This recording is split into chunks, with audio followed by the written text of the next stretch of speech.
ولا تموتن إلا وأنتم مسلمون يا أيها الناس اتقوا ربكم الذي خلقكم من نفس واحدة وخلق منها زوجها وبث منهما رجالا كثيرا ونساء واتقوا الله الذي تساءلون به والأرحام إن الله كان عليكم رقيبا يا أيها الذين آمنوا اتقوا الله وقولوا قولا سديدا يصلح لكم أعمالكم ويغفر لكم ذنوبكم ومن يطع الله ورسوله فقد فاز فوزا عظيما أما بعد فإن أصدق الحديث كتاب الله وخير الهدي هدي محمد صلى الله عليه وسلم وشر الأمور محدثاتها وكل محدثات بدعة وكل بدعة ضلالة وكل ضلالة في النار إخواني في الله والأخواتي rahimani wa rahimakumullah.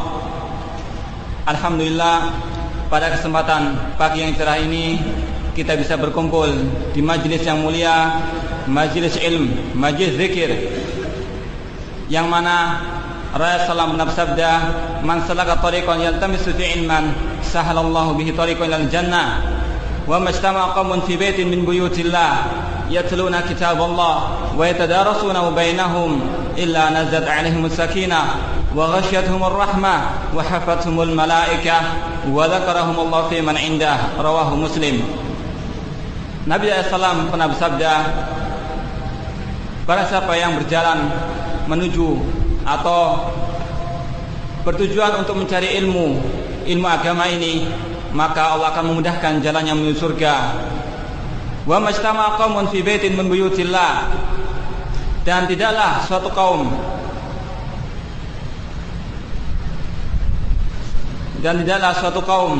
berkumpul di salah satu rumah-rumah Allah kecuali nazdat 'alaihimus sakinah.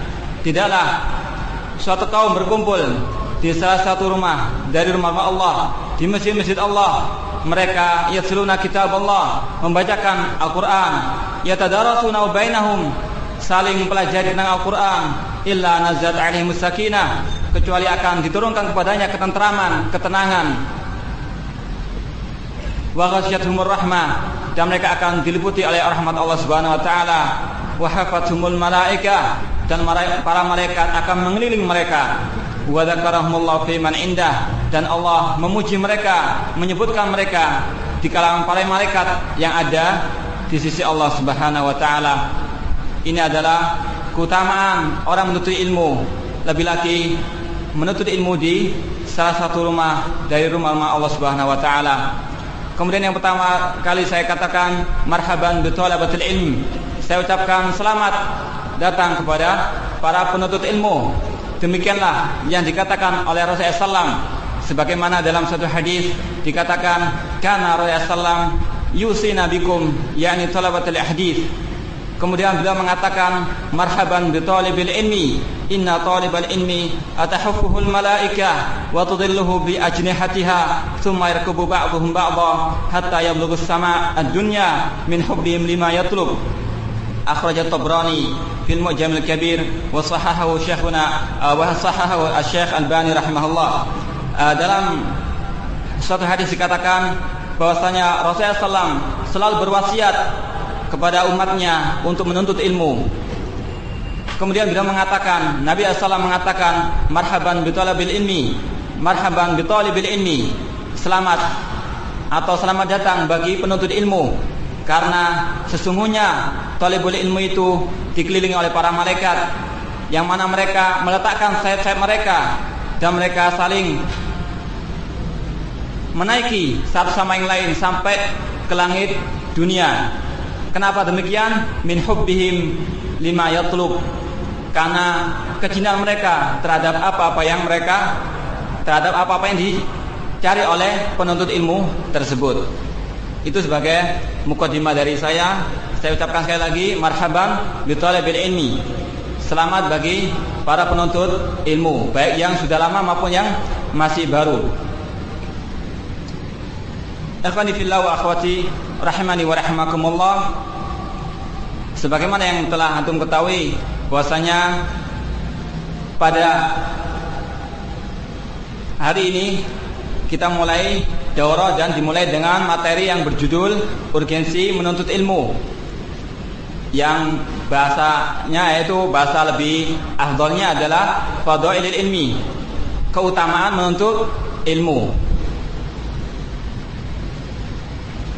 Fadhailul ilmi, saya bacakan dari Kitabul Ilmi yang dikarang oleh Fadilatul Syekh Muhammad bin Shalih Al-Utsaimin, dan saya juga akan merujuk beberapa kitab, diantaranya Tadhkiratus Sami' wal Mutakallim fi Adabil Alim wal Muta'allim yang dikarang oleh Ibnu Jama'ah, dan juga kitab Madarijus Salikin yang dikarang oleh Ibnu Qayyim Al-Jauziyah rahimahumullah jami'.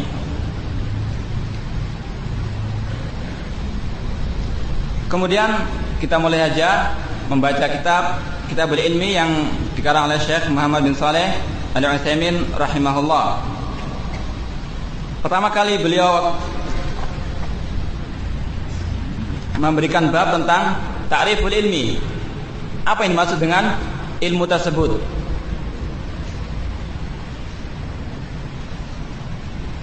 Karena banyak sekali orang membawakan hadis-hadis atau keutamaan-keutamaan menuntut hadis atau keutamaan-keutamaan menuntut ilmu dari ayat maupun hadis Rasulullah SAW, tapi mereka mengotak-atik Al-Quran atau hadis-hadis tersebut.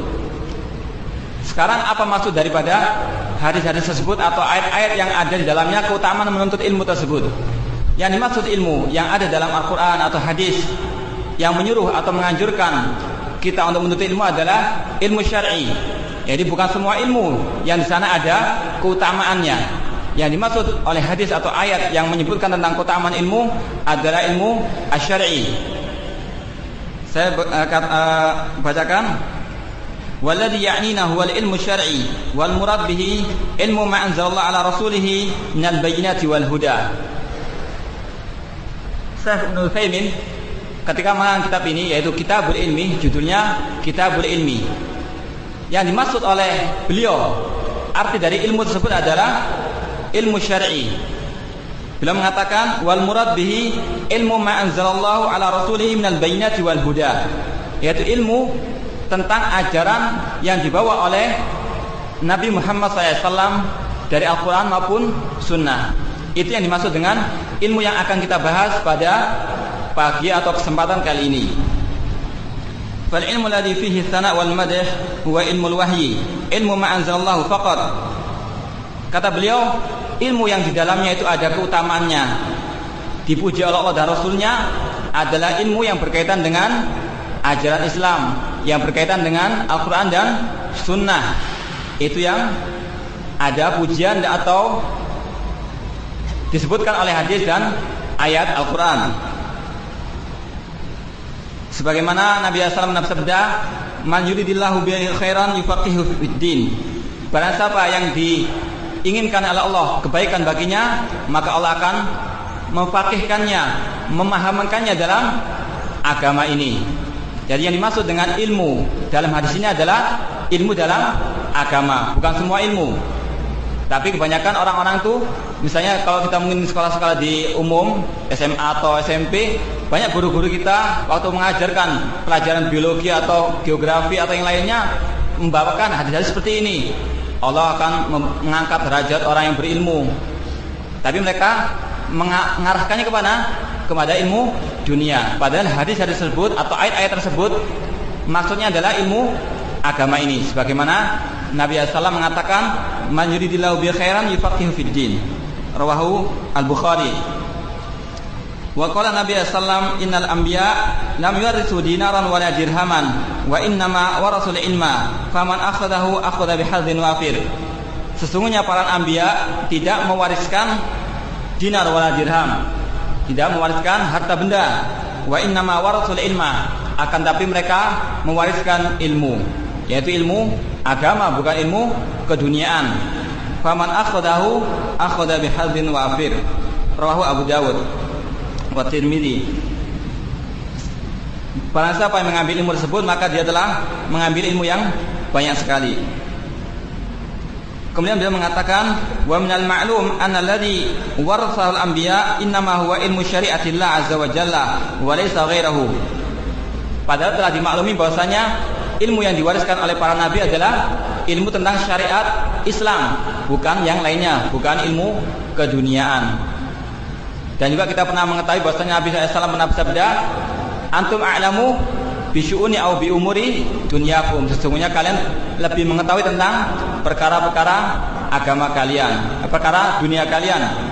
Ini menjelaskan bagi kita bahwasanya yang dimaksud dengan ilmu yang dipuji oleh ayat atau hadis Rasulullah SAW adalah ilmu agama, bukan semuanya. Tapi Syekh Ibnu Taimiyah mengatakan, walakinni ma'a dzalik la unkir an yakuna li ulumil ukhra faidah. Akan tapi kita tidak mengingkari bahwasanya di antara ilmu-ilmu keduniaan itu ada faedahnya, ada manfaatnya. Kita tidak mengingkari hal tersebut. Akan tapi hadis-hadis atau ayat-ayat tersebut itu khusus untuk apa? Ilmu agama saja. Adapun ilmu yang lain itu tergantung tujuan dan maksudnya. Kalau kita mempelajari ilmu dunia untuk kepentingan umat Islam, ini adalah sangat bagus sekali. Ini juga mendapatkan pahala. Tapi ini sebagai apa? Wasito saja, tergantung dengan niatnya tadi. Adapun ilmu agama, itulah yang dipuji oleh Al-Quran dan hadis-hadis Rasulullah SAW. Beliau mengatakan lagi, walakinnaha fa'idatun dzatu haddain in a'anat ala ta'atillah wa ala nasri dinillah wa antafa'a biha ibadallah fa yakun dzalika khairan wa maslahah.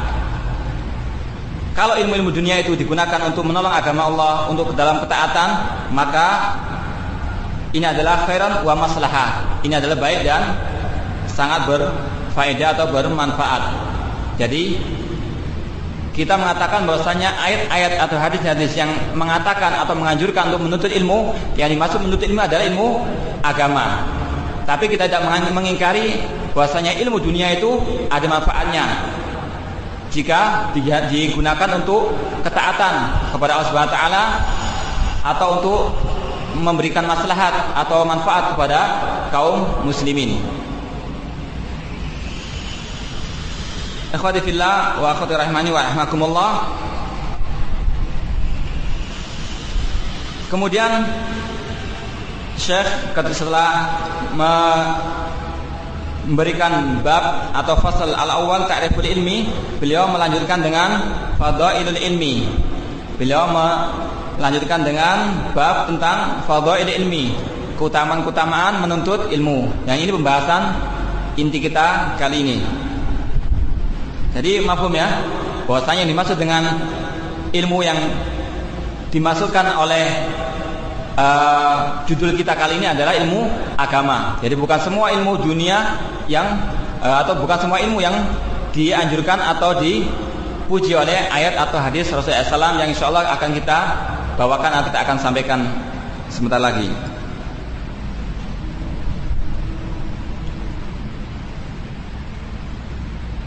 Beliau mengatakan, laqad madahallahu subhanahu wa ta'ala al-ilma wa ahlah wa hasa ibadahu 'ala al-ilmi wa tazawwad minhu wa kadzalika as-sunnatul mutahharah.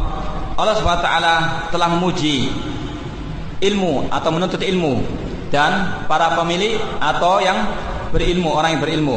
Wa hasa ibadahu 'ala al-ilmi, dan Allah Subhanahu wa ta'ala menganjurkan, mewajibkan kepada hamba-hambanya untuk menuntut ilmu dan berbekal dengan ilmu. Wa kadzalika as-sunnatul mutahharah. Demikian juga sunnah atau hadis Rasulullah SAW menganjurkan kita untuk selalu menuntut ilmu, baik yang masih kecil ataupun yang sudah tua. Fal ilmu min afdhalil a'mali shalihah. Ilmu itu lebih afdal, lebih utama daripada amal soleh yang bersifat sunnah, bukan wajib. Kalau wajib jelas itu sangat afdal sekali, seperti menuntut ilmu wajib. Juga ibadah-ibadah yang lain ada yang wajib, ada yang sunnah. Kalau dibandingkan dengan yang sunnah, ilmu itu lebih afdal karena menuntut ilmu adalah wajib. Wa min afdal wa ajalil ibadat.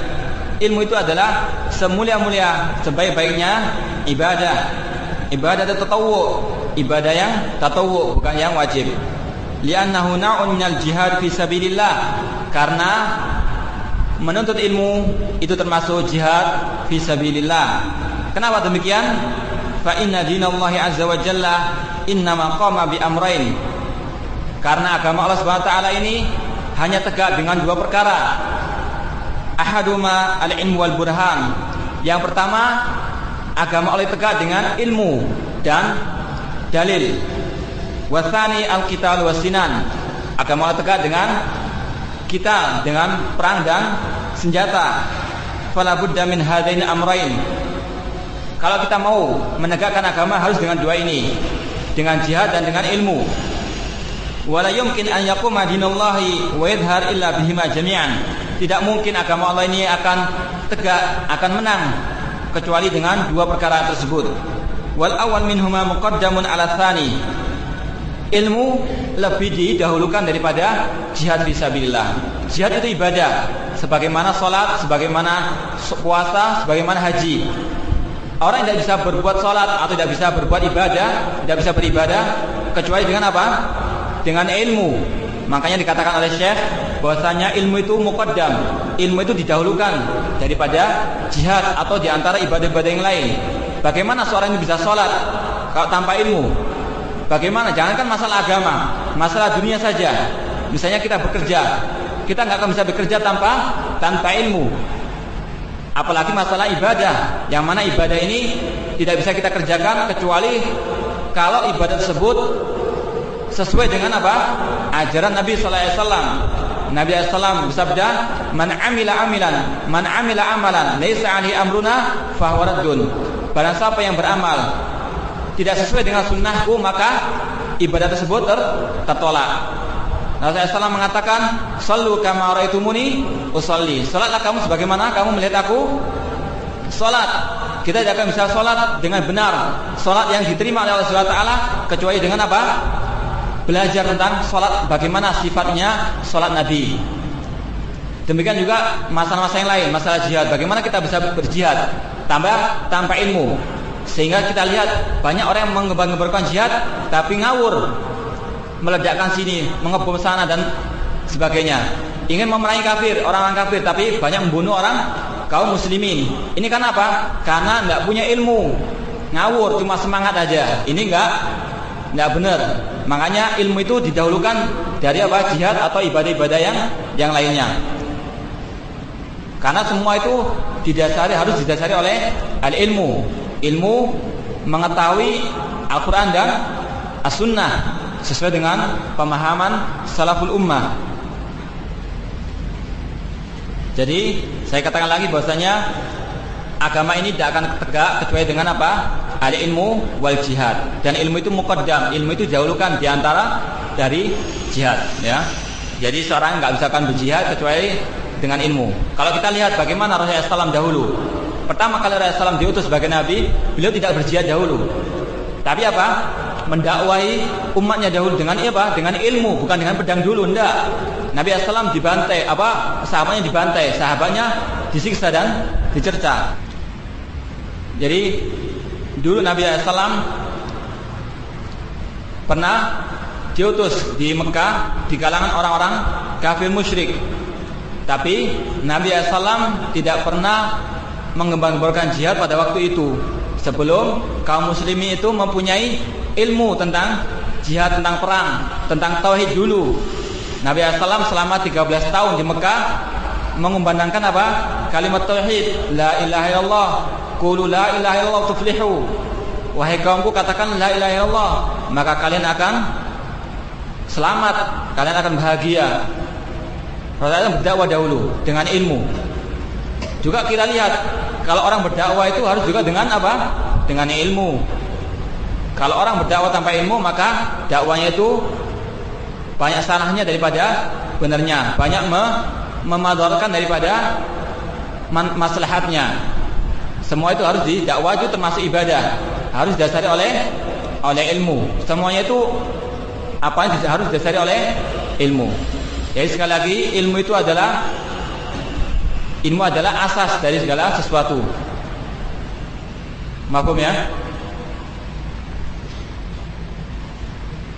Kemudian kita perinci terlebih lanjut tentang masalah fadail ilmi, tentang keutamaan menuntut ilmu. Sebetulnya keutamaan menuntut ilmu itu sudah kita ketahui ya. Kita tekankan pada pertemuan kali ini atau pada pembukaan daurah ini untuk apa? Lebih memberi semangat bagi kita. Sebetulnya antum sekalian sebenarnya insyaallah sudah tahu semua tentang keutamaan ilmu. Cuma ini sebagai an-nasiha, sebagai zikra. Fa inna zikra tanfa'ul mu'minin, untuk mengingatkan kita kembali tentang keutamaan menuntut ilmu ini. Semoga kita lebih bersemangat dalam menuntut ilmu, bukan hanya pada daurah ini, tapi pada kehidupan kita yang akan datang. Jadi jangan sampai kita setelah daurah kemudian turun semangat kita dari menuntut ilmu. Jangan, karena menuntut ilmu ini mulai kita lahir sampai kita akan meninggal harus kita menuntut ilmu, karena ilmu ini tidak bisa lepas dari kehidupan kita. Misalnya kita mulai dari bangun tidur ada ilmunya, yaitu bagaimana membaca zikir sebelum tidur. Setelah tidur ada bacaan zikirnya. Pada waktu tidur, kalau kita mimpi yang buruk, bagaimana adabnya. Islam mengajarkan tentang adab waktu tidur. Pada waktu dia mimpi yang buruk, bagaimana adabnya. Itu semuanya ada ilmunya. Makanya ilmu itu tidak akan lepas dari kehidupan kita. Kehidupan seorang muslim selalu ada tuntunannya. Jadi kita harus bersemangat terus untuk menuntut ilmu, bersungguh-sungguh menuntut ilmu. Terlebih lagi bagi yang para asyabab, yang masih muda atau yang masih usia senja, itu harus banyak-banyak menuntut ilmu. Karena lain kalau orang sudah tua, hafalannya masih kurang. Tapi kalau masih muda, insyaallah hafalannya masih bisa menghafal banyak daripada yang dibandingkan yang tua dan lebih cepat. Oleh karena itu saya wasiatkan kepada diri saya dan kepada antum sekalian untuk selalu belajar, menghafal dan memahami. Ya, kalau bisa bagi yang masih baru-baru, mulailah menghafal juz amma masalah. Kemudian terus meningkat sampai kalau bisa menghafalkan Al-Quran, juga hadis-hadis dari hadis Arba'in Nawawiyah, mulai yang kecil-kecil dulu sampai yang besar. Itu nasihat saya bagi diri saya dan juga bagi antum sekalian. Karena tanpa hafalannya itu ilmu kita itu hampa. Jadi kita cuma memahami tapi kita tahu itu salah, tapi apa dalilnya ya? Nggak hafal kita kan? Apalagi sebagaimana yang saya sampaikan tadi, banyak sekali sekarang ini ahli bidah, para penyebar bid'ah, para penyebar pemikiran-pemikiran kufur. Mereka punya dalil juga. Bagaimana kita bisa mengalahkan mereka kalau kita tidak menghafal? Ya, usahakanlah sedikit demi sedikit menghafal.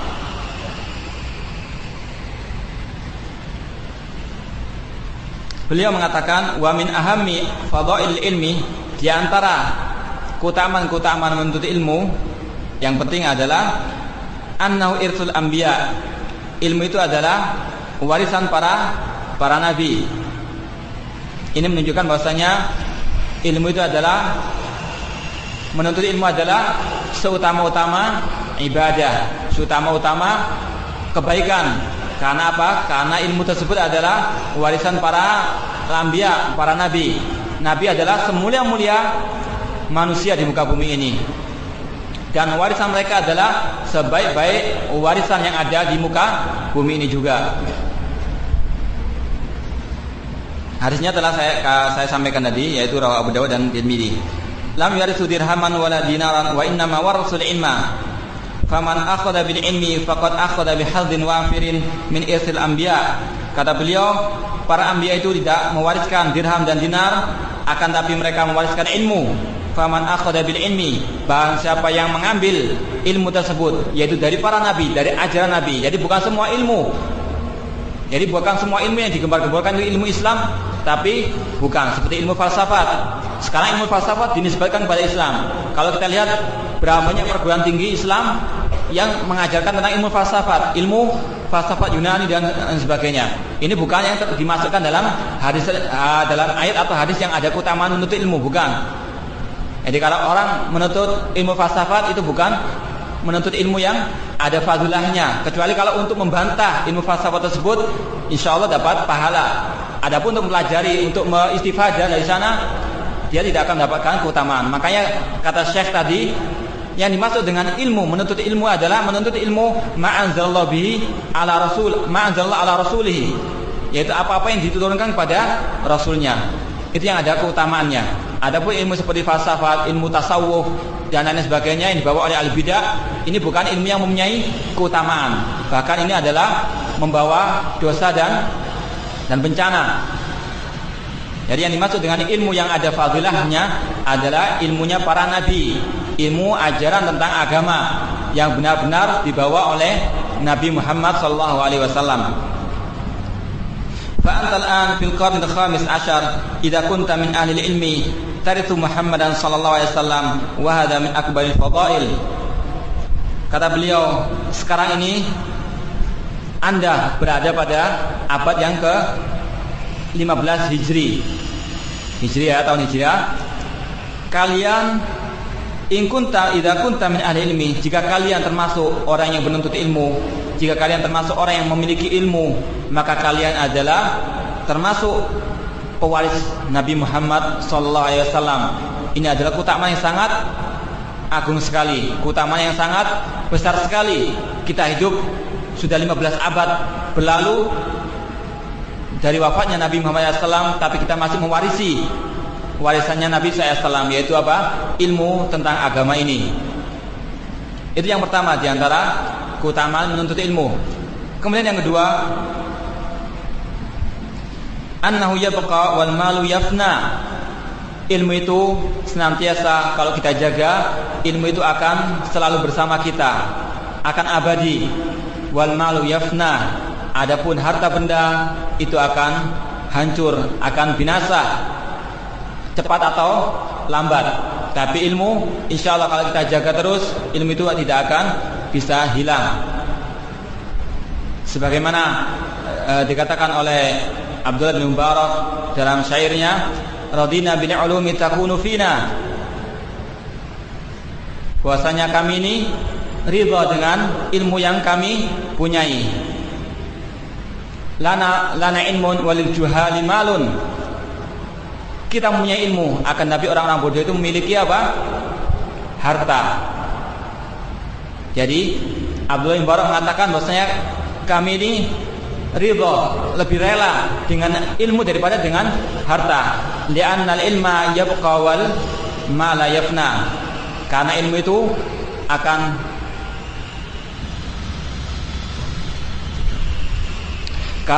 akan terus ada sama kita, adapun harta itu akan cepat hilang. Itulah para salaf, mereka itu sangat mengutamakan ilmu daripada mereka rela berpergian jauh mencari ilmu daripada mencari harta terus menerus. Bukan berarti kita nggak mencari harta, enggak.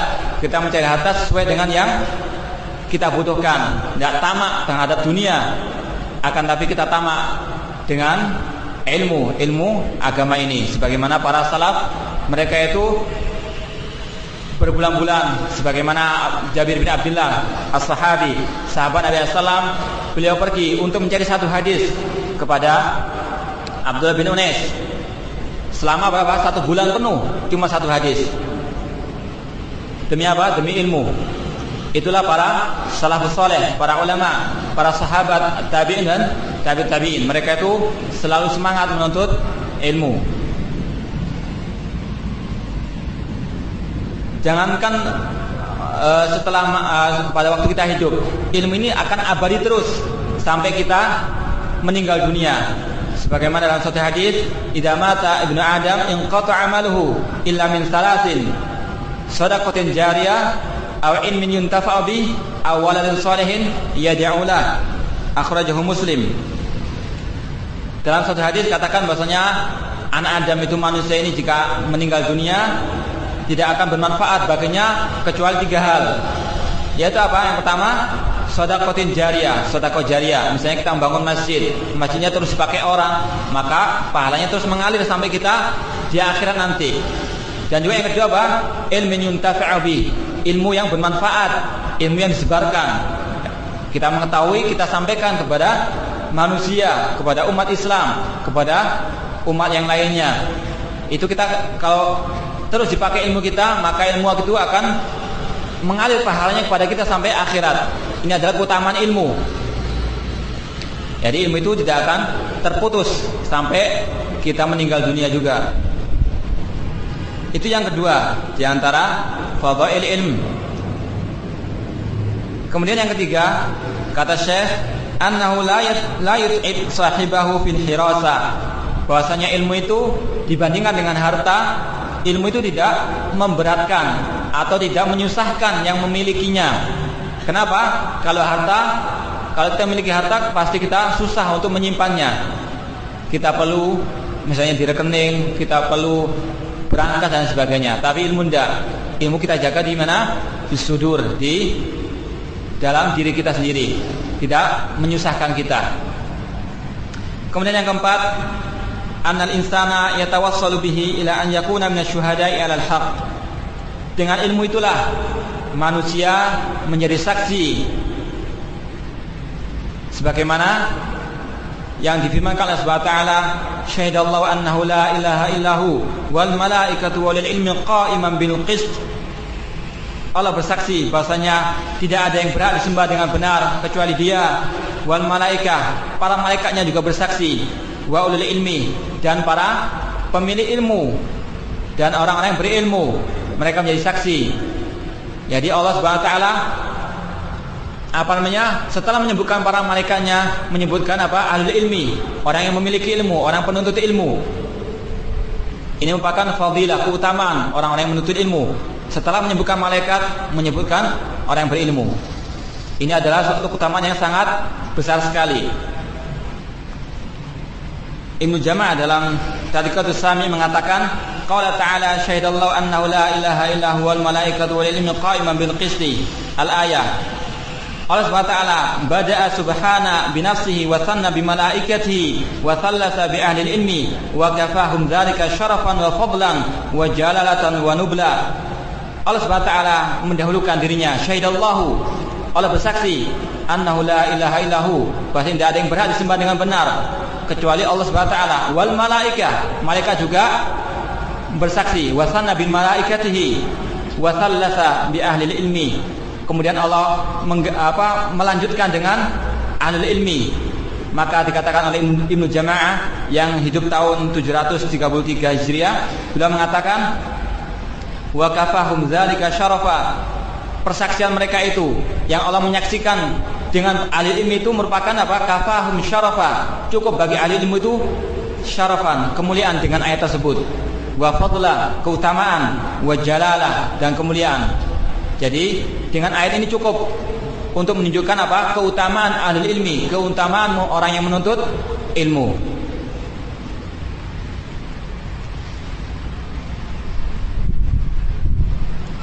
Kemudian keutamaan ilmu yang kelima yang disebutkan oleh Syekh Muhammad bin Shalih Al-Utsaimin adalah anna 'alal ilmi hum ahadu sinfai wulatil amri alladziina amara Allah bi ta'atihim.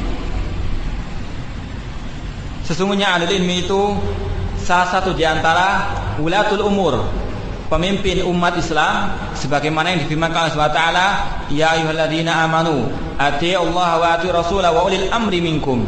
Wahai orang yang beriman, taatilah Allah dan taati Rasulnya dan ulil amri, pemimpin di antara kalian. Para ahli tafsir itu ada sebagian yang mentafsirkan dengan ulama, ada sebagian yang mentafsirkan dengan pemimpin kaum muslimin. Jadi ulama termasuk salah satu di antara wulatul umur. Sebagaimana juga dalam surah An-Nisa, wa idza ja'ahum amrun minal amni aw al-khawfi adza'u bi wa law raddu ila rasuli wa ila ulil minhum la'alimahu alladhina yastanbituna minhum.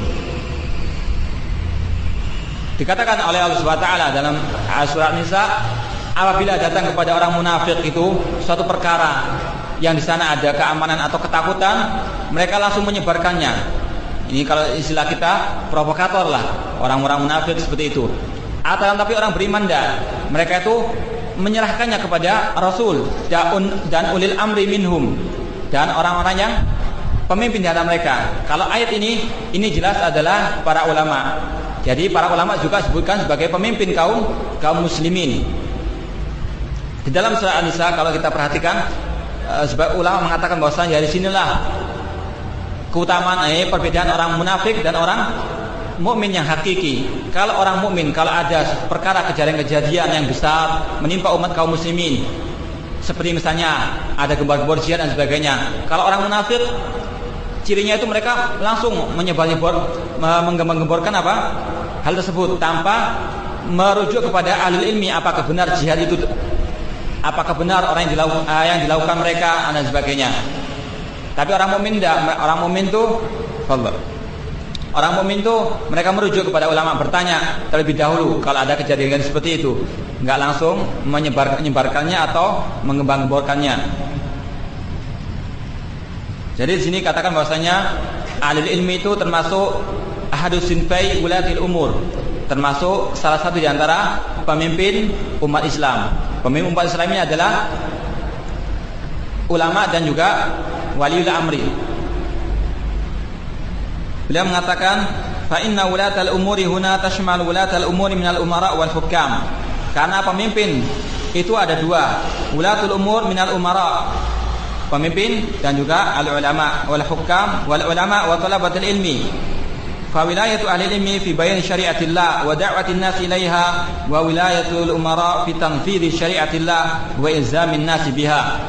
Jadi kenapa para ulama dikatakan ulatul umur? Kenapa dikatakan pemimpin juga? Karena ulama itulah yang memimpin kaum muslimin dalam memberikan penjelasan tentang syariat agama ini.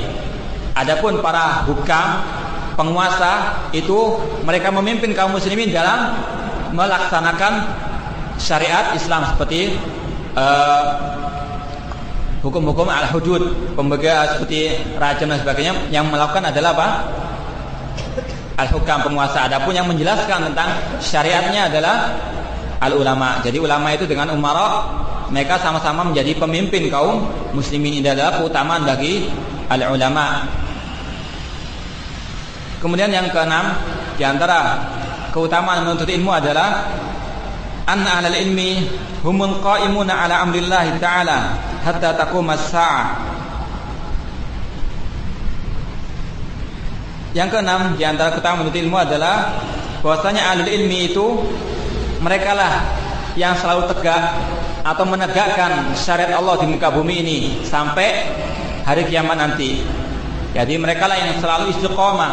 Para ulama itulah yang terus menggiring umat untuk tegak di atas agama Allah Subhanahu wa taala. Wa istadallu lidzalik bi hadits Muawiyah radhiyallahu anhu yaqul sami'tu Nabi sallallahu alaihi wasallam yaqul man yuridillahu bihi khairan yufaqihu fid din. Dalilnya adalah firman sabda Nabi sallallahu alaihi wasallam, barang siapa yang Allah menginginkan kebaikan baginya, maka Allah akan memfaqihkannya, memahamkannya dalam perkara agama. Wa inna ma ana qasim wallahu yu'ti wa lan tazala hadhil ummah qa'imatan ala amrillah la yadurruhum man khalafahum hatta ya'ti amrullah. Rawahul Bukhari. Senantiasa umat ini tegak di atas agama Allah, di atas perintah Allah. La yadurruhum, tidak memadaratkan mereka, tidak menyulitkan mereka orang-orang yang menyelisih mereka, hatta ya'ti amrullah, sampai datangnya kiamat. Waqad qala al-Imam Ahmad an hadhihi taifah. Imam Ahmad mengatakan bahasanya yang dimaksud dengan walan tazal hadhil ummah, senantiasa umat ini tegak di atas perkara Allah, adalah ahlul hadis, yaitu orang-orang yang menuntut ilmu agama ini atau ahlul hadis. Ini ahlul hadis bukan hanya para pakar hadis, tidak, tapi mencakup semua orang yang selalu menuntut ilmu hadis dan mengamalkannya. Jadi ini adalah keutamaan menuntut ilmu, bahwasanya mereka lah orang-orang yang selalu tegak di atas agama Allah.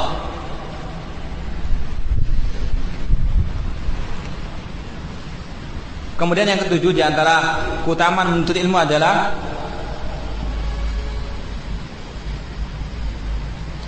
anna Rasulullah alaihi salatu wassalam lam yuraghib ahadan an yaghbita ahadan ala syai'in minan ni'am allati an'ama Allah biha illa ala ni'mataini huma. Sesungguhnya Rasulullah SAW tidak pernah menganjurkan kepada kita untuk iri atau untuk menginginkan kecuali dua hal dari nikmat-nikmat Allah Subhanahu wa taala, yaitu apa? Talabul ilmi wal amal bih, Sebagaimana nanti kita sebutkan hadisnya, yaitu Nabi SAW tidak pernah menganjurkan untuk kita itu iri dengan saudara kita yang memiliki sesuatu hal, kecuali kalau orang itu memiliki ilmu. Misalnya teman kita pandai dalam ilmu agamanya dan dia mengamalkan ilmu agama tersebut, kita bisa iri. Arti iri di sini bukan terus kita dengki, enggak. Iri di sini artinya kita menginginkan seperti apa yang dia punyai. Dia memiliki ilmu banyak, ilmu agama ini, paham ilmu agama. Dia juga mengamalkan ilmu agama tersebut. Kita dibolehkan iri. Artinya iri di sini kita misalnya berdoa kepada Allah, ya Allah, jadikanlah aku seperti dia dalam memahami agama dan mengamalkannya. Ini diperbolehkan. Dan juga kita boleh iri dengan orang yang memiliki harta, yang harta tersebut digunakan di jalan Allah. Bukan digunakan untuk keperluan dunia semata. Misalnya orang itu dermawan, suka memberikan bantuan kepada masjid, memberikan bantuan kepada fakir miskin, yatim piatu dan sebagainya. Kita boleh iri terhadap orang tersebut. Artinya kita ini boleh menginginkan, ya Allah, jadikanlah aku seperti orang tersebut, memiliki harta dan menginfakkannya di jalanmu. Ini diperbolehkan. Jangan kita mengatakan, ya Allah, jadikanlah aku sebagai orang kaya, kemudian kekayaan itu aku gunakan untuk keperluan dunia saja. Enggak. Tapi kita gunakan untuk jalan Allah Subhanahu wa taala. Dua orang tersebut boleh kita iri kepada mereka, yaitu orang yang punya ilmu dan mengamalkannya, dan orang yang memiliki harta, yang harta tersebut diinfakkan di jalan Allah Subhanahu wa taala. Kita boleh iri. Nabi sallallahu alaihi wasallam bersabda, la hasada illa fitnatain. Tidak ada hasad atau tidak diperbolehkan orang itu hasad kecuali dua hal. Rajulun atahu Allahu malan, seseorang yang diberikan harta oleh Allah Subhanahu wa taala, fasallatahu ala halakati fil haq, kemudian harta tersebut digunakan di jalan kebenaran. Wa rajulun atahu Allah hikmatan fa huwa yaqdi biha wa yu'allimuha, kemudian seorang yang diberikan ilmu dan dia mengamalkan ilmu tersebut. Ini dua orang yang boleh kita merasa iri kepada mereka. Itu fadilah yang ke-7 di antara keutamaan menuntut ilmu. Kemudian yang ke-8,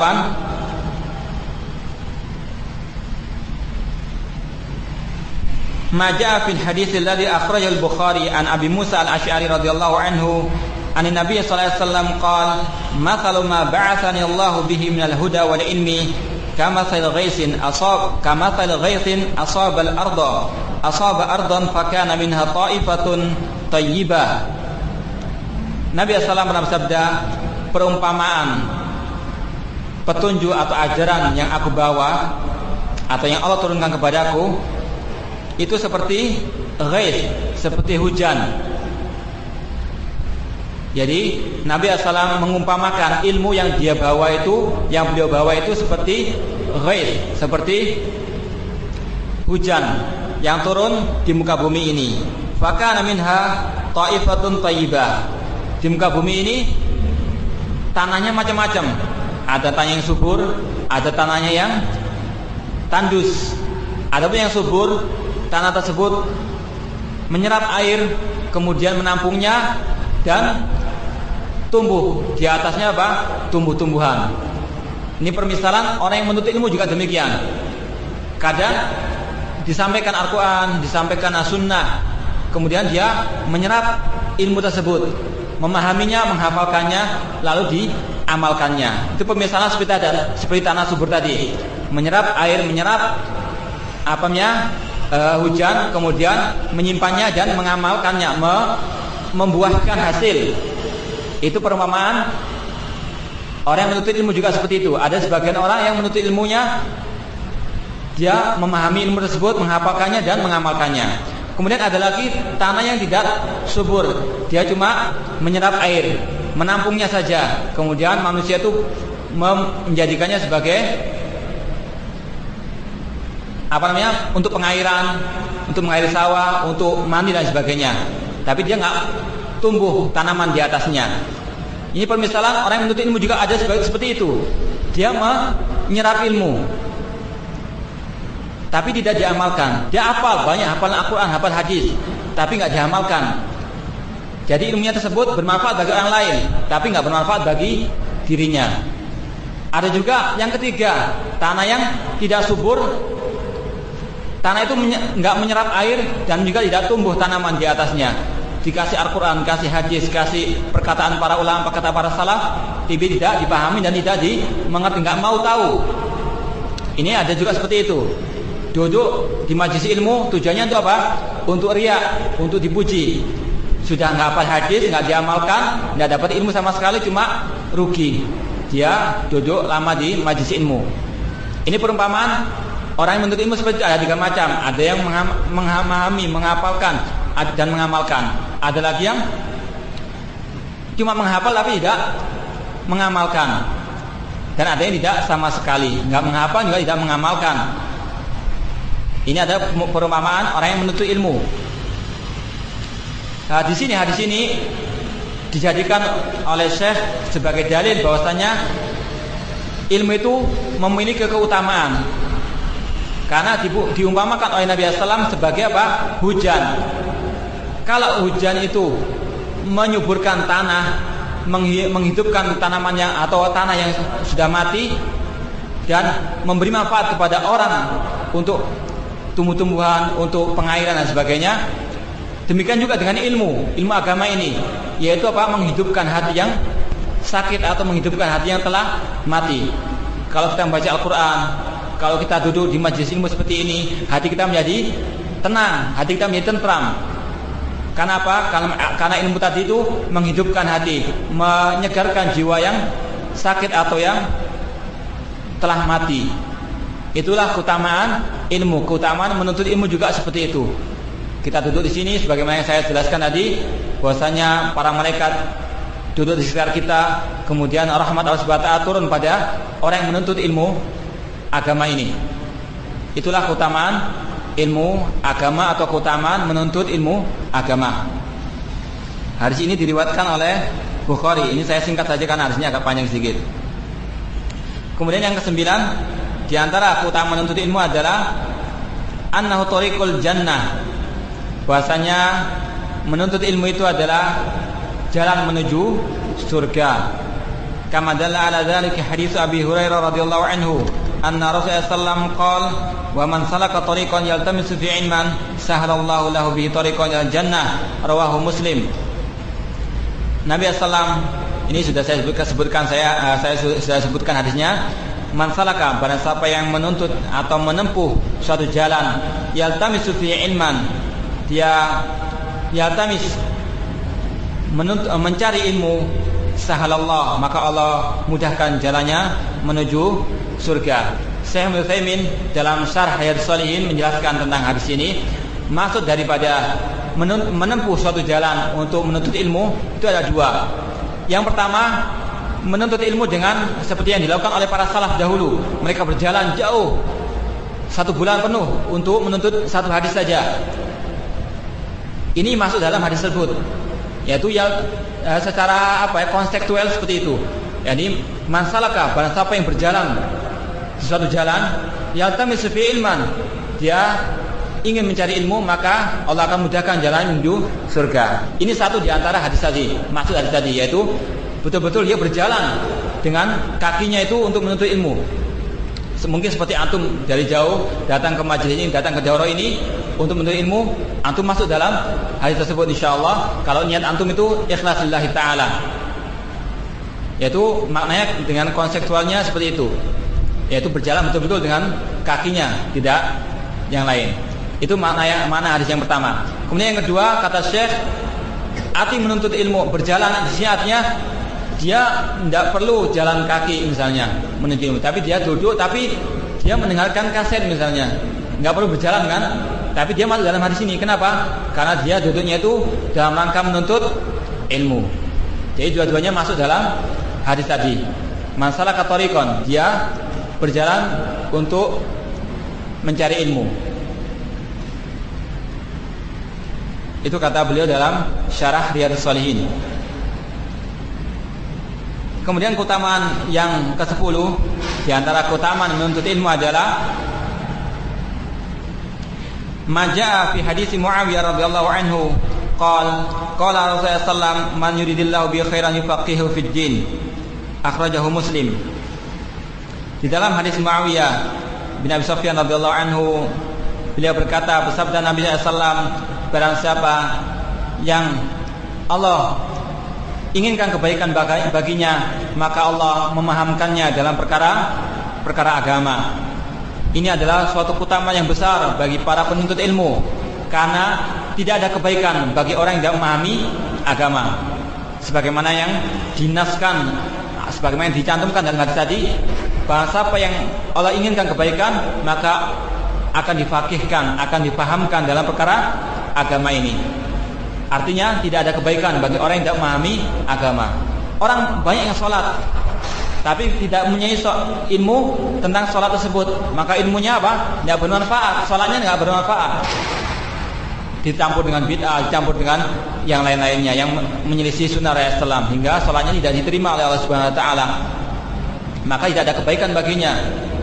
Tapi orang yang berilmu, dia sholat sesuai dengan sholatnya Nabi SAW. Dia berhaji dengan, sekarang berapa banyak orang yang berhaji? 200.000 tiap tahun jemaah haji Indonesia. Tapi kalau kita lihat langsung bagaimana praktek mereka haji, banyak sekali penyelisihan terhadap sunnah Nabi SAW. Maka tidak ada kebaikan bagi haji mereka. Karena man amila amalan laisa alaihi amruna fahuwa raddun, rawahu Muslim. Barang siapa yang beramal sesuai dengan sunnahku, maka amalannya tertolak. Jadi kata Nabi SAW, tidak ada kebaikan bahasa apa yang Allah inginkan kebaikan baginya, maka Allah akan fahamkan dia dalam agamanya. Jadi kebaikan itu ada pada orang yang memiliki ilmu tentang agama ini. Kata beliau, ayyaj'aluhu faqihan fi dinillah, yaitu Allah jadikan dia faqih. Arti faqih di sini bukan alul ilmi ya, yang betul-betul paham tentang fikih, enggak, tapi faqih dalam semua masalah agama. Masalah akidah dia tahu, masalah ibadah tahu, masalah muamalat tahu. Itu yang maksud fikih fiddin, bukan hanya tersempitkan pada masalah fikih saja. Wal fiqhu fiddin laisa al-maqsud bihi fiqhul ahkam al-amaliyah al-makhsusah inda ahli ilmi bi ilmi al-fiqh faqat. Maksud dari sini adalah umum. Umum artinya Allah Subhanahu wa taala kalau menginginkan kebaikan, dia akan menjadikan orang tersebut faham terhadap agama ini, bukan hanya masalah fikih saja, tapi masalah yang lain. Terutama masalah akidah, masalah tauhid. Walakin al-maqsud bihi huwa ilmu tauhid wa usuluddin wa ma yata'allaq bi syari'atillah azza wa jalla. Yaitu Allah memfaqihkan, memahamkannya dalam masalah tauhid, masalah pokok-pokok agama dan yang berkaitan dengan syariat Allah azza wa jalla. Walau lam yakun min nususil kitab was sunnah illa hadzal hadits fi fadli ilmi lakana kamilan fil hasi ala talab al ilmi asy-syari'ah wal fiqh fiha. Kata beliau, seandainya dalam Al-Qur'an ataupun dalam hadis tidak ada keutamaan untuk menuntut ilmi kecuali hadis ini, maka ini sudah cukup bagi penuntut ilmu. Untuk apa? Untuk menggerakkan mereka, untuk memberikan kepada mereka semangat terus menuntut ilmu agama ini. Karena kebaikan tersebut hanya ada pada thalabul ilmi, pada menuntut ilmu. Itu yang ke-10. Sekarang yang ke-11, annal ilma nurun yastadi'u bihi al-'abdu faya'rifu kaifa ya'budu rabbah wa kaifa yu'amil ibadah fatakunu masiratuhu fi dzalika ala ilmin wa basirah. Kata beliau, ilmu itu adalah cahaya, pelita yang dijadikan oleh hamba Allah sebagai petunjuk bagaimana dia mengenal Rabb-Nya. Jadi kita wajib untuk mengenal Allah Subhanahu wa taala. Dalam artian kita mengenal Allah Subhanahu wa taala itu satu-satunya yang benar disembah dengan benar. Allah Subhanahu wa taala memiliki nama dan sifat. Allah Subhanahu wa taala memiliki Allah Subhanahu wa taala memiliki hak dan lain sebagainya. Maka kita mengenal Allah Subhanahu wa taala dengan apa? Dengan ilmu. Bukan mengenal Allah Subhanahu wa taala sebagaimana orang-orang tasawuf ya, dengan ilmu laduni atau dengan kasyaf, dengan penyingkapan atau dengan wangsit dan sebagainya. Bukan. Kita mempelajari mengenal Allah dengan apa? Mempelajari Al-Qur'an. Karena Al-Qur'an itu isinya apa? Tauhid tentang Allah Subhanahu wa taala. Kita pelajari itu untuk mengenal Allah Subhanahu wa taala. Bukan seperti orang-orang sufi yang mengatakan bahasanya hadatsani qalbi an rabbi, aku diceritakan kepadaku, diceritakan oleh hatiku dari apa? Rabbku, bukan. Tapi kita melajarinya dari Al-Quran.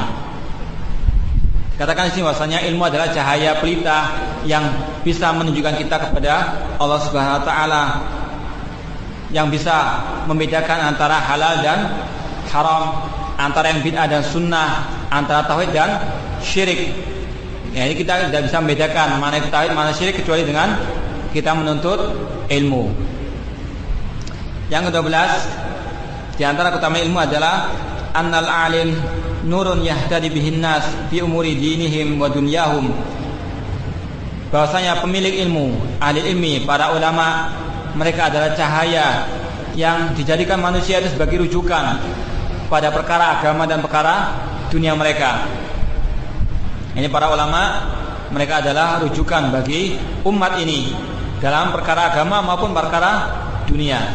Sebagaimana Allah Subhanahu wa taala mengatakan, "Fas'alu ahla dzikri in kuntum la ta'lamun." Tanyakanlah kepada ahli ilmu jika kalian tidak mengetahuinya. Ini adalah keutamaan bagi ahli ilmi.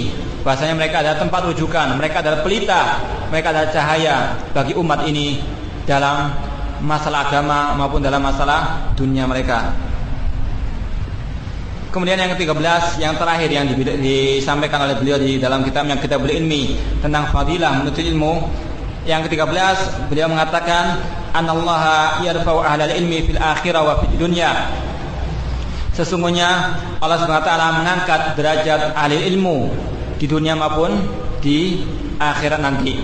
Sebagaimana dalam suatu ayat, yarfa'illahu alladhina amanu minkum walladhina utul ilma darajat. Allah mengangkat derajat orang-orang yang beriman di antara kalian dan orang yang diberi ilmu beberapa derajat. Ini adalah keutamaan orang yang menuntut ilmu.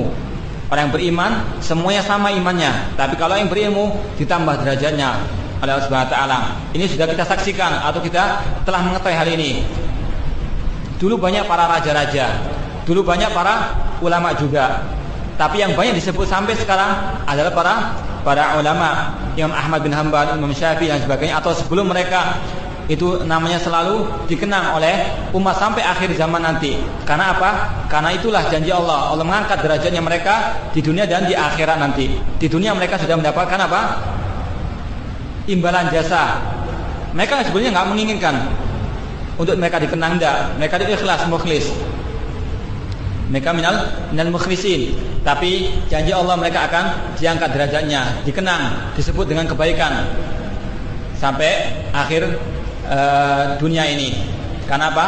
Karena ilmu mereka, karena mereka memiliki ilmu agama ini. Tapi kalau kita lihat raja-raja dahulu, kecuali yang soleh dan sebagainya, mereka dikenang. Tapi yang lainnya tidak. Karena apa? Karena tidak memiliki ilmu agama. Mafhum ya? Jadi itulah di antara keutamaan menuntut ilmu yang disampaikan oleh beliau dalam Kitabul Ilmi. Kemudian saya ingin bacakan khulasah, kesimpulan daripada yang saya sampaikan tadi, yang saya nukilkan dari kitab Madarijus Salikin oleh Ibnu Qayyim. Di sini beliau mengatakan suatu ucapan yang sangat berharga sekali, suatu ucapan yang keluar dari, sebagaimana kata para ulama, man amara nafsahu bis sunnah nataqa bil hikmah. Barang siapa yang dia selalu mengamalkan sunnah Nabi SAW, maka nataqa bil hikmah, dia mengatakan dengan suatu kalimat yang sangat berharga, yang hikmah, yang yang sangat mulia sekali ucapannya tersebut. Wa man amara nafsahu bil bid'ah nataqa man amara nafsahu bil hawa nataqa bil bid'ah. Barang siapa yang selalu mengikuti hawa nafsunya, maka dia akan mengatakan perkataan yang bid'ah. Itu perkataan para ulama bahasanya. Makanya para ulama dulu sedikit ucapannya tapi berharga. Karena apa? Karena mereka itu selalu mengamalkan sunnah-sunnah Nabi Muhammad SAW. Ibnu Qayyim dalam Madarijus Salikin bila mengatakan tentang keutamaan ilmu, dalam Madarijus Salikin juz yang kedua, tolong dengarkan perkataan yang sangat indah sekali dari beliau, perkataan yang layak untuk ditulis dengan tinta emas. Bila mengatakan al-ilmu hadin wal halus sahihu muhtadan bih wa huwa tariqatul anbiya wa turasuhum. Ilmu adalah petunjuk, wa huwa tariqatul anbiya, ilmu itu adalah warisan peninggalan para nabi wa turasuhum wa ahluhu wa asabatuhum wa warasahum. Orang yang memiliki ilmu adalah golongan atau kerabat Nabi Muhammad SAW. Wa hayatul qulub, ilmu adalah kehidupan bagi menghidupkan hati kita. Wa nurul basair, ilmu adalah cahaya bagi penglihatan kita. Wa shifa'us sudur, ilmu adalah penyejuk bagi dada kita atau bagi jiwa kita. Wa riyadul uqul, ilmu adalah olahraga bagi otak kita, bagi akal kita. Waladzatul arwah, ilmu itu adalah kelezatan bagi jiwa-jiwa kita. Wa unsul mustawhishin, dia bisa menenangkan orang yang lagi kebingungan. Wa dalilul mutahayyirin, memberikan petunjuk bagi orang yang bingung tersebut. Wa huwal mizanul ladzi bihi tuzanul aqwal wal a'mal wal ahwal, ilmu adalah timbangan bagi amal perbuatan kita atau bagi perkataan kita. Wa huwal hakim al-mufarriq baina syakki wal yaqin, ilmu adalah pembeda antara keraguan dan keyakinan. Wal ghayyi war rasyad, ilmu adalah pembeda antara kesesatan dan petunjuk. Wal huda wad dhalal, bihi yu'rafullahu wa yu'bad, dengan ilmulah Allah itu dikenang, Allah itu disebut, dan Allah itu disembah, diibadahi. Wa yudhkar wa yuwahhad, dengan ilmu itulah Allah disebut dan ditauhidkan. Wa yuhmad wa yumajjad, dan dengan ilmulah Allah itu disanjung dan dipuji. Wa bihi ihtada ilaihil salikun, dengan ilmulah orang-orang yang berjalan itu mendapatkan petunjuk. Wa min tariqihi wasala ilail wasilun, dengan ilmulah orang-orang itu bisa mencapai derajat yang tinggi. Wa min babihi dakhala 'alil qasidun, dengan ilmu agama inilah orang-orang tersebut bisa mencapai cita-cita mereka. Bihi tu'rafu syara'i wal ahkam, dengan ilmulah orang itu bisa mengenal hukum-hukum Allah, hukum-hukum syariat Islam ini. Wa yatamayyaz al-halalu minal haram, dengan ilmulah bisa dibedakan antara yang halal mana yang haram. Wa bihi tusalul arham wa bihi tu'rafu maradil habib, dengan ilmulah silaturahmi itu bisa ditegakkan. Dengan ilmulah kita bisa mengetahui mana yang dicintai Allah dan mana yang dibencinya. Wa bima'rifatiha wa mutaba'atiha yusilu ilaihi min qarib, dengan ilmulah kita bisa mendekatkan diri kepada Allah Subhanahu wa taala. Wa huwa imamun, ilmu itu adalah imam. Wal amalu ma'mum, amal perbuatan adalah makmum bagi ilmu. Kita tidak bisa beramal kecuali dengan ilmu, maka ilmu dikatakan imam sebagai apa? Imam, sebagaimana orang yang salat. Wa huwa qaidun, ilmu adalah qaid, panglima. Wal amalu tabi, dan amal perbuatan itu adalah pengikut atau prajuritnya. Wa huwa sahib fil ghurba wal muhaddits fil khalwa, ilmu itu adalah teman kita dikala kita sunyi. Wal muhaddits fil khalwa, ilmu itu mengajak kita bicara tatkala kita sendirian. Wal anisu fil wahsya, ilmu adalah sahabat kita dikala kita itu lagi kebingungan atau kita lagi kesusahan. Wal kasyif an syubha, ilmu itulah yang menyingkap segala syubhat, kesamar-samaran. Wal ghina alladzi la faqra ala man dhafara bi kanzihi, ilmu adalah satu kekayaan yang tidak akan lepas dari kita, tidak akan bisa menjadi miskin karenanya. Wal kanaful ladzi la dhai'ata 'ala man awa ila hazzihi, ilmu adalah gua yang bisa menaungi kita dan tidak akan menyia-nyiakan kita.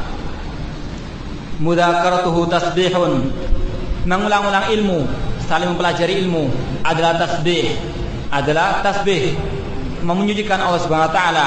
Wal bahtsu anhu jihad, mempelajari meneliti ilmu, mempelajari masalah-masalah dalam agama ini adalah jihad. Wa talabuhu qurba, menuntut ilmu adalah mendekatkan diri kepada Allah Subhanahu wa taala. Wa badluhu shadaqah, menyampaikan ilmu adalah sedekah. Wa mudarasatuhu ta'dilu bisyam wal qiyam, mempelajari ilmu tersebut itu pahalanya seperti orang yang puasa dan salat. Wal hajatu ilai a'dham minha ila syarab wat ta'am, kebutuhan kita terhadap ilmu agama ini lebih daripada kebutuhan kita terhadap makanan dan minuman. Qala al-Imam Ahmad radhiyallahu anhu, "An-nasu ilal ilmi ahwat minhu minat ta'am wasyarab." Kata Imam Ahmad rahimahullah, manusia itu lebih membutuhkan ilmu agama ini daripada makanan dan minuman. Li'anna ar-rajula yahtaju ila at-ta'am wasyarab fil yawmi marra aw marratain. Karena seorang itu manusia itu hanya membutuhkan makanan 2 atau 3 kali, atau 1 atau 2 atau 3 kali dalam sehari. Wa hajatu ilal ilmi bi'adadi anfasihi. Adapun kebutuhan manusia terhadap ilmu itu seperti kebutuhan mereka selama mereka itu bernapas. Ini selalu membutuhkan ilmu. Wa rawaina 'an Syafi'i radhiyallahu ta'ala anhu annahu qala talabul ilmi afdalu min salatin nafilah. Imam Syafi'i rahimahullah mengatakan menuntut ilmu agama ini lebih afdal daripada salat sunnah. Wa nasala dzalika Abu Hanifah radhiyallahu ta'ala anhu. Hal ini juga disampaikan oleh Imam Abu Hanifah. Wa qala Ibnu Wahab kuntu baina yadi Malik radhiyallahu anhu fa wada'tu alwahi wa kuntu usalli fa qala mal ladzi kumta ilaihi bi afdal mimma kumta anhu. Ibnu Wahab, Abdullah bin Wahab pernah belajar kepada Imam Malik.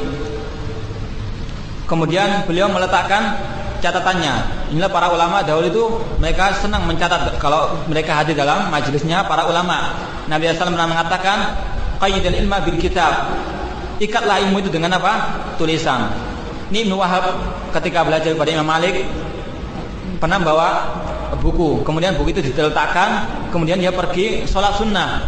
Kata Imam Malik, yang kamu tinggalkan itu lebih baik daripada kamu sholat sunnah. Yaitu menuntut ilmu itu lebih baik daripada sholat sunnah. Bukan kita meremehkan sholat sunnah, enggak. Tapi kalau dibandingkan dengan ilmu, menuntut ilmu itu, menuntut ilmu lebih afdal. Ini bukan kita menafikan atau meremehkan sunnah, enggak. Kita harus tegakkan sunnah. Thalabul ilmi lebih atau harus lebih bersungguh-sungguh menegakkan sunnah, sholat sunnah dan sebagainya, puasa sunnah. Karena mereka lebih mengetahui daripada orang awam. Orang awam aja banyak sholat sunnahnya, banyak puasanya. Bagaimana dengan thalabul ilmi? Maka harus lebih banyak lagi. Karena diantara resep untuk ilmu kita bertambah adalah kita selalu mengamalkan apa yang kita ketahui, yang kita menuntut ilmu dalamnya. InsyaAllah akan disampaikan dalam adab-adab menuntut ilmu nanti insyaAllah. Jadi itu perkataan Imam Ibnu Qayyim rahimahullah, perkataan yang sangat indah sekali yang di situ disebutkan tentang keutamaan menuntut ilmu. Masih banyak yang beliau katakan dalam Madarijus Salikin ini tentang ilmu. Beliau mengatakan juga wastashhadallahu azza wa jalla bi ahli ilmi ala ajalli masyhudin bihi wa huwa at-tauhid wa qarra syahadatahum bi syahadatihi wa syahadat malaikatihi. Allah Subhanahu wa taala menjadikan ahli ilmi sebagai saksi terhadap hal yang sangat besar sekali, yaitu tentang tauhid, sebagaimana yang saya sebutkan tadi, yaitu ayatnya syahidallahu annahu la ilaha illallah la ilaha illahu wal malaikatu wal ilmu qa'iman bil qist. Di sini beliau mengatakan wa min hahuna wallahu a'lam yu'khadul hadits al ma'ruf yahmilu hadzal ilma min kulli khalafin uduluhu yanfuna anhu tahrif al ghalin wa ta'wil al mubtilin. Di antara keutamaan al ilmi, keutamaan ulama yang disebutkan oleh hadis adalah hadis yang mengatakan di bawah ilmu ini min kulli khalafin, dari setiap generasi uduluhu, orang-orang yang adil, orang-orang yang amanah, yanfuna anhu tahrifal ghalin, yang mereka itu menafikan, menolak penyelewengan orang-orang yang sesat, wa ta'wilal mubtilin, dan takwil-takwilnya orang yang batil. Wa huwa hujjatullah fi ardihi, kata beliau ahli ilmi, para ulama adalah hujjatullah di muka bumi ini. Wa nuruhu baina ibadihi, mereka adalah pelita di antara hamba-hamba Allah.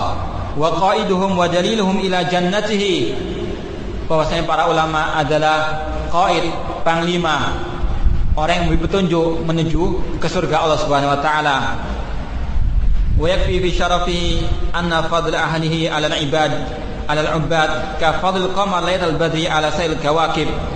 Cukuplah, kata beliau, sebagai keutamaan bagi ahli ilmi bahwasanya ahli ilmi itu jika dibandingkan dengan orang-orang ahli ibadah yang tanpa ilmu, mereka itu seperti apa? Bulan purnama di antara bintang-bintang yang ada. Mana yang lebih terang? Bulan purnama atau bintang-bintang yang ada? Jawab. Bulan purnama. Itulah perumpamaan ahli ilmi di antara para hamba-hamba yang selalu beribadah tapi tanpa ilmu. Wa anal malaikata la tad'u lahum ajnihataha wa tadhilluhum biha wa annal alim yastaghfir lahu man fis samawati wa man fil ardi hatta al-hitani fil bahr wa hatta an-naml fi hujri wa fi juhriha wa anna allaha wa malaikatahu yusalluna ala muallimin nasil khaira. Di antara keutamaan ilmu juga yang disebutkan dalam hadis yang beliau singkat di sini, sesungguhnya para malaikat itu meletakkan sayap-sayap mereka dalam tadhkirus sami, arti para malaikat meletakkan sayap-sayapnya pada majlis ilmu atau pada thalabul ilmi. Artinya ada 4 di sini yang disebutkan oleh ilmu jamaah. Yang pertama, arti daripada para malaikat itu meletakkan sayap-sayap mereka, yang pertama mereka itu tawadhu kepada ahli ilmi atau para penuntut ilmu. Mereka merendahkan diri, tawadhu. Wa qila an-nuzulu indahu wal hudur ma'ahu. Kata beliau, maknanya juga bisa mereka itu memang duduk bersama penuntut ilmu. Duduk betul, tapi kita tidak bisa melihatnya karena itu ghaib. Kita beriman saja. Kemudian arti juga bisa diartikan, arti meletakkan sayap itu artinya tauqir wa ta'zim lahu, menghormati para penuntut ilmu tersebut. Wa qila ma'nahu tahmilhu 'alaiha fatu'inuhu 'ala bulughi maqsadihi. Artinya meletakkan sayap tersebut, para malaikat tersebut meletakkan sayapnya agar dinaiki oleh penuntut ilmu tersebut sehingga menyampaikannya kepada tujuan kemana dia menuntut ilmu tersebut. Wallahu a'lam bishawab. Ini yang disampaikan oleh ilmu jamaah dalam tadhkiratus sami wal mutakallim. Jadi ini sudah cukup sebetulnya untuk menunjukkan bahwasanya ilmu itu sangat mulia. Menuntut ilmu adalah ibadah yang sangat mulia sekali. Untuk itu kita sampaikan di sini keutamaan ilmu, tujuannya adalah untuk memberikan semangat bagi kita dalam rangka menuntut ilmu.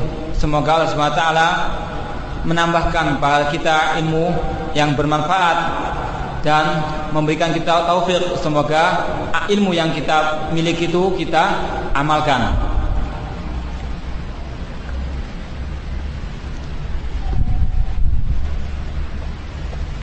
Kalau mungkin ada yang kurang jelas bisa ditanyakan lewat tulisan ya.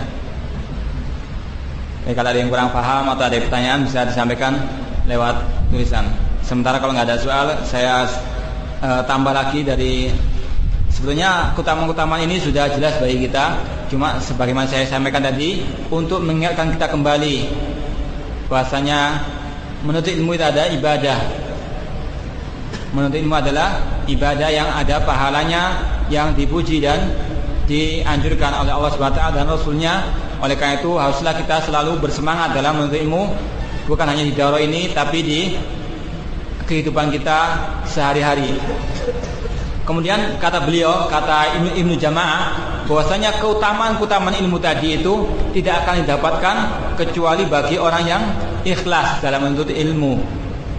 Jadi kita mendengarkan keutamaan tadi banyak sekali, bahwasanya ilmu itu menuntut ilmu adalah jalan menuju surga. Ilmu itu adalah tanda kebaikan bagi seorang tersebut. Ilmu itu banyak sekali keutamaan yang kita sebutkan tadi, itu hanya bisa diperoleh bagi mereka yang ikhlas dalam menuntut ilmu. Paham ya? Makanya sejak dini kita harus selalu mengoreksi niat kita dalam menuntut ilmu. Apakah kita menuntut ilmu karena Allah untuk menghilangkan kebodohan dari kita, menghilangkan kebodohan dari umat Islam, atau hanya sekedar untuk ikut teman atau dipuji bahwasanya kita itu orang yang alim, orang yang naudzubillah min dzalik. Oleh karena itu selalu kita koreksi niat kita, apa niat kita yang benar atau tidak dalam menuntut ilmu. Karena kalau tidak ikhlas percuma banyaknya keutamaan dalam ayat atau hadis tersebut, kita tidak akan bisa memperolehnya kalau niat kita jelek. Sebagaimana beliau mengatakan dalam bukunya ini, wa'lam anna jami'a ma dzukira min fadilatil ilmi wal ulama innama huwa fi haqqil ulama'il 'amilina al-abrar al-muttaqin alladziina qasadu bihi wajhallahil karim wa zulfa ladai fi jannatin na'im la man talabahu bi su'i niyyatin aw khubsi tawiyya aw li'aradin dunyawiyya min jahin aw malin aw mukathara fil atba'i wat tullab. Kata beliau setelah menyebutkan keutamaan-keutamaan menuntut ilmu, beliau mengatakan ketahuilah bahwasanya semua yang kita sampaikan tadi di antara keutamaan-keutamaan ilmu dan ulama, innama huwa fi haqqil ulama, sesungguhnya hanya diperoleh oleh para ulama, para ahli ilmi yang amilin, yang mereka beramal dengan ilmunya tersebut, al-abrar, al-muttaqin, yang bertakwa kepada Allah Subhanahu wa taala, alladziina qasadu bihi wajhallah, yang mereka itu hanya meniatkan wajah Allah, menginginkan pertemuan dengan wajah Allah di akhirat nanti, wa zulfa ladai, untuk mendekatkan diri kepada Allah Subhanahu wa taala fi jannatin naim, di surganya. La man talabahu bisu'i niyyah, keutamaan itu tidak akan diperoleh oleh orang yang niatnya jelek, au khabsi tawiyah, au li aradin dunyawiyah, atau orang-orang yang menginginkan keduniaan, min jahin, dari kehormatan, au malin, dari harta, au mukatsarah min fil atba'i wat tullab, atau orang yang menginginkan agar pengikutnya banyak atau agar memiliki murid-murid yang banyak. Jadi kalau kita menginginkan keutamaan-keutamaan ilmu yang ada dalam ayat atau hadis tadi, kita harus membersihkan niat kita dari segala bentuk syirik niyah. Ya, mungkin itu saja yang saya bisa sampaikan. Wallahu alam. Kalau ada salahnya saya mohon maaf. Kalau ada kurangannya saya mohon maaf. Kalau ada benarnya itu dari Allah Subhanahu wa taala saja. Dan kita tutup dan kita buka dengan apa? Membacakan soal dan jawaban kalau bisa dijawab.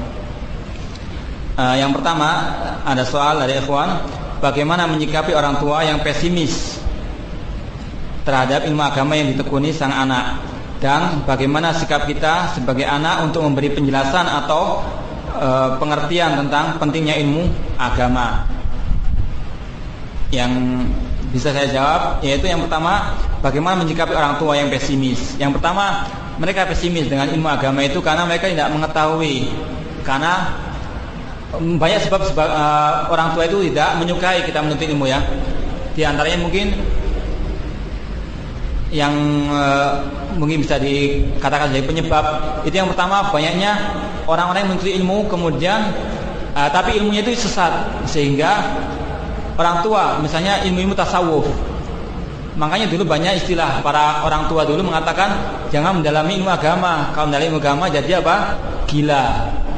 Itu karena mereka melihat orang-orang dahulu atau orang-orang yang mendalami ilmu tasawuf, ilmu agama, tapi agamanya keblinger ya, agama mereka bukan agama Islam, agama tasawuf. Akhirnya mereka menjadi gila karena mereka mempelajari ilmu mistik, sehingga mereka menjadi gila.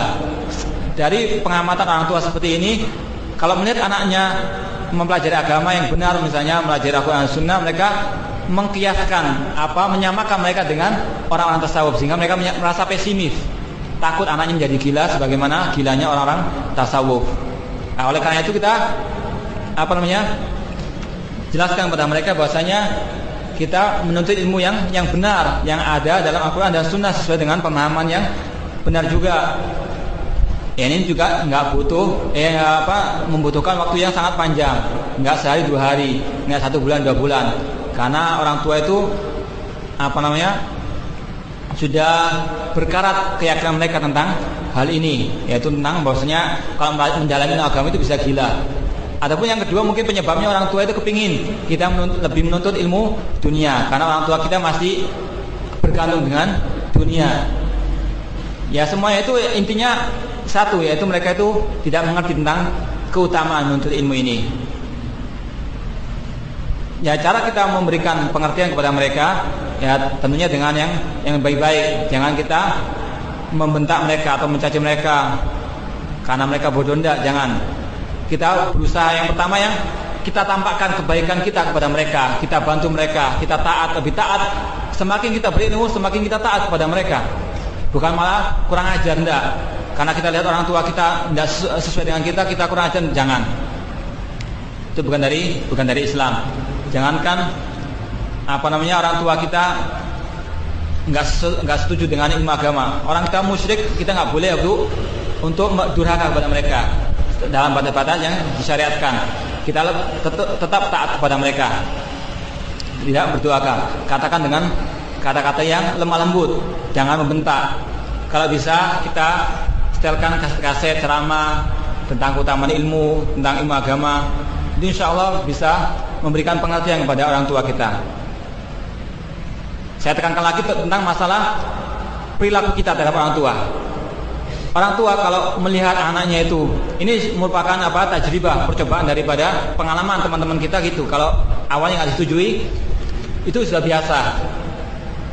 Tapi mereka berusaha untuk memberikan pengertian. Yang pertama dengan perilaku kita. Dengan kita bertambah ilmu tentang agama ini, semakin bertambah ketaatan kita kepada Allah dan Rasulnya, kemudian kepada orang tua kita. Semakin banyak ibadah kita, semakin banyak bantuan kepada orang tua. Itu akan memberikan kesadaran kepada orang tua kita bahwasanya ilmu yang dibawa anak saya ini memang benar, tidak salah. Sehingga mereka menyetujui kita dalam menuntut ilmu. Yang penting yang saya tekankan lagi masalah akhlak kita, perilaku kita kepada orang tua. Jangan sampai dengan ilmu yang banyak yang kita miliki kita kurang ajar mereka, jangan. Walaupun mereka itu yang tidak sesuai dengan kita al-bidah atau mereka itu orang musyrik, jangan kita durhaka kepada mereka dengan cacian atau dengan kata-kata yang tidak baik. Kita memberikan pengertian yang bagus dengan akhlak kita dan juga dengan perkataan kita. Ini insya Allah bisa menyadarkan orang tua kita. Ini ada pertanyaan lagi. Apakah dalam mengambil ilmu harus kepada ustadz yang punya ijazah? Jawabnya tidak. Berapa banyak para ulama yang nggak punya ijazah? Ulama dahulu nggak punya, Imam Syafi'i nggak punya ijazah. Ada mereka ijazah, istilah dalam ilmu hadis itu ada ijazah, yaitu mereka mengambil ilmu dari riwayat, punya riwayat guru-guru mereka sampai ke Nabi SAW, itu ada. Tapi kalau yang dimaksud ijazah di sini adalah syahadah, ijazah misalnya kuliah S1, S2 dan sebagainya, atau STL dan tauzah. Ini nggak harus ya. Berapa banyak orang yang memiliki gelar doktor, gelar LC, tapi nggak punya ilmu. Mungkin yang lulusan SD lebih banyak ilmu agamanya ya. Ini bukan menjamin. Pilihlah guru-guru yang mereka memang betul-betul memahami Al-Quran dan Sunnah. Ya, nggak harus lulusan Medina atau lulusan Timur Tengah, enggak. Yang penting dia memiliki ilmu agama yang benar berdasarkan Al-Quran dan Sunnah sesuai dengan pemahaman para sahabat. Itu yang kita ambil. Itu kaidah yang perlu kita ingat. Memang betul bahwasanya kita harus memilah-milih ustadz, tapi jangan sampai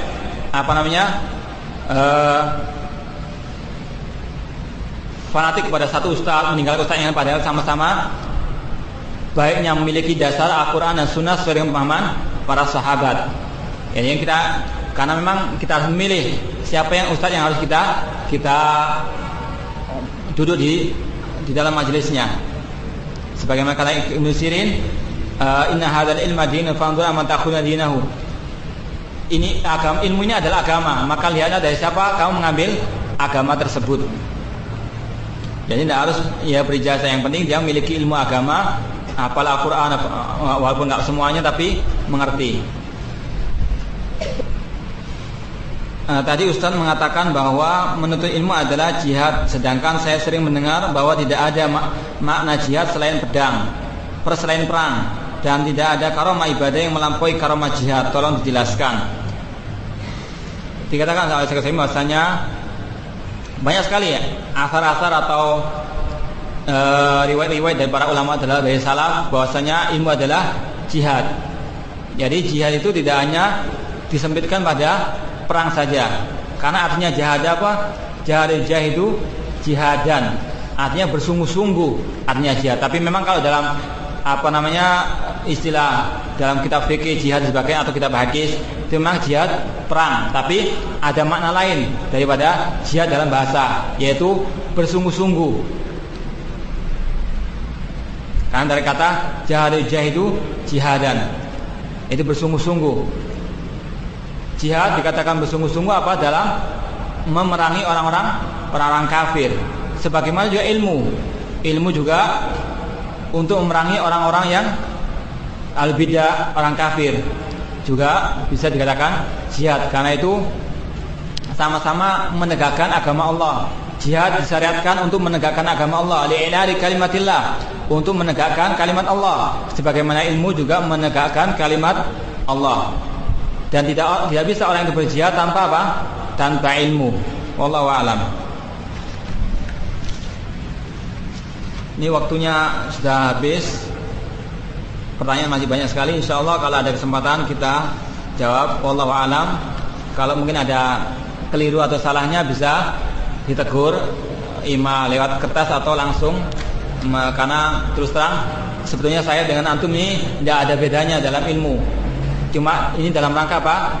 Wa tawassaw bil haqqi wa tawassaw bis sabr. Jadi kita sama-sama dalam tahap menuntut ilmu, cuma karena mungkin saya kebagian aja, ada jadwal itu aja.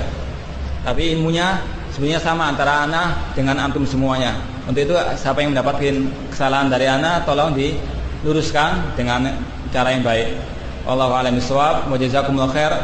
Semoga Allah taala menambahkan ilmu kepada kita, ilmu yang bermanfaat, dan menjadikan kita orang yang mukhlis dalam menuntut ilmu. Wa sallallahu alaihi Muhammad wa ala alihi wa sahbihi wa sallam. Alhamdulillah rabbil alamin.